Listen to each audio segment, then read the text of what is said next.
নমস্কার বন্ধুরা, বাঙাল ঘটির রান্নাঘরে আপনাদের স্বাগত জানাই। আজ আমি আপনাদের একটা স্পেশাল মাছের ভর্তা শেখাতে চলেছি। আপনারা এটাকে ফাঁকিবাজি রান্নাও বলতে পারেন, কিন্তু আমি কথা দিচ্ছি এটা একবার জাস্ট রান্না করে খেয়ে দেখুন, গরম ভাতের সাথে অসাম জাস্ট জমে যাবে। তো চলুন দেখে নিই কী কী লাগছে। এখানে আমি একটা রুই মাছের লেজা আগে থেকেই ভেজে রেখেছি, আর আমাদের লাগবে সামান্য পেঁয়াজ কুচি ও কাঁচা লঙ্কা কুচি। প্রথমে আমরা মাছটা খুব ভালোভাবে বেছে নেব।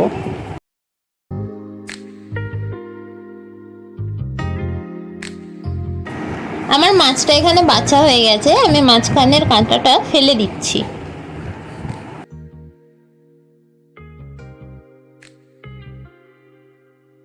তারপর নিয়ে নিচ্ছি একটা প্যানটা ভালো করে গরম হয়ে গেলে দিয়ে দেব সামান্য সর্ষের তেল।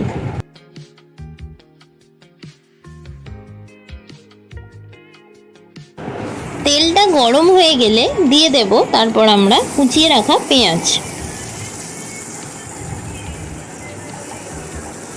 তারপর একটু নাড়াচাড়া করে আমরা কাঁচা লঙ্কাটা দিয়ে দেব।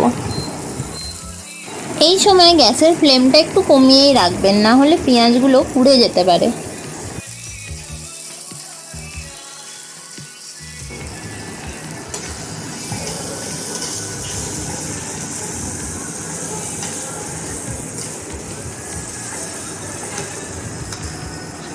একটু হালকা হাতে নাড়াচাড়া করার পর পেঁয়াজগুলো যখন বাদামি হয়ে আসবে সামান্য, তখন আমরা বেছে রাখা মাছটা দিয়ে দেব।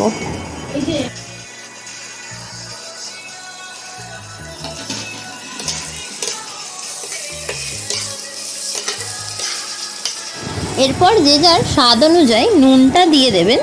তারপর 2-3 মিনিট নাড়াচাড়া করে নিলেই রেডি অসাধারণ স্বাদের মাছের লেজ ভর্তা। এই রেসিপিটার আরেকটা সুবিধা কি জানেন? এই রেসিপিটা আপনারা যে কোনো রকমের মাছ দিয়ে করতে পারেন। যখন আপনারা মাছের ঝোল আর ঝাল খেয়ে বিরক্ত হয়ে যাবেন, তখন একবার জাস্ট এই রান্নাটা ট্রাই করে দেখুন। আমাদের মাছটা হয়ে গেছে, এবার আমরা এটাকে পাত্রে ঢেলে নিচ্ছি। আপনারা বাড়িতে অবশ্যই একবার ট্রাই করবেন, আর কমেন্ট করতে কিন্তু একদমই ভুলবেন না। আপনারা যদি এরকম নিত্য নতুন রেসিপি আরও পেতে চান, তাহলে অবশ্যই সাবস্ক্রাইব করে পাশে থাকুন। ধন্যবাদ।